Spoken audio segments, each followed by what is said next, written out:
শুভ সকাল বন্ধুরা, কেমন আছো তোমরা? আশা করি তোমরা সকলেই ভালো আছো। আর আমি এবং আমার পরিবার সবাই সুস্থ আছি, ভালো আছি।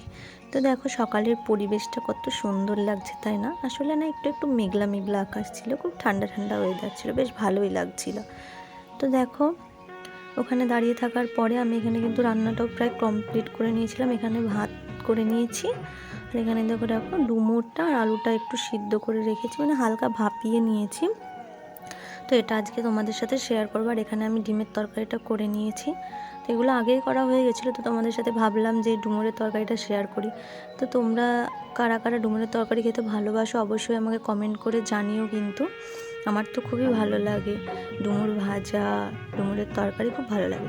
তো চলো তোমাদের সাথে শেয়ার করি। তো এখানে আমি গ্যাসে কড়াই বসিয়ে দিয়েছি এবং তেলটা গরম করতে দিয়েছি। তেলটা গরম হয়ে গেলে আমি এবার ডুমুরগুলো একে একে এটার মধ্যে দিয়ে দেবো। আলুটাও সঙ্গে সঙ্গে ভেজে নেব, একসাথে দুটোই ভেজে নেব। তো দেখো এখানে আমি দিয়ে দিয়েছি এবং তার উপরে হলুদ গুঁড়ো আর একটু সামান্য পরিমাণ লবণ দিয়ে এটাকে ভালোভাবে নাড়াচাড়া করে নেব। ডুমুর খাওয়া কিন্তু জানো স্বাস্থ্যের পক্ষে অনেক ভালো হয়, জানি না, কিন্তু বড়রা বলে এটা খেলে নাকি রক্ত পরিষ্কার হয়। তো যাই হোক, খাওয়া ভালো যখন খেলেই ভালো। আর অবশ্য আমার ভালোও লাগে এটা খেতে। তোমরাও ট্রাই করে দেখবে, অবশ্যই তোমাদেরও ভালো লাগবে। আর তোমাদের কার কার গ্রামে বাড়ি অবশ্যই কিন্তু সেটাও কমেন্ট করে জানো। আমারও জানো তো গ্রামের এলাকায় বাড়ি। গ্রামের পরিবেশ কিন্তু সবার প্রচণ্ড ভালো লাগে। কি সুন্দর কালারটা এসেছে, তাই না? খেতেও কিন্তু তেমনই সুন্দর। ভালো লাগলে লাইক করে দিও।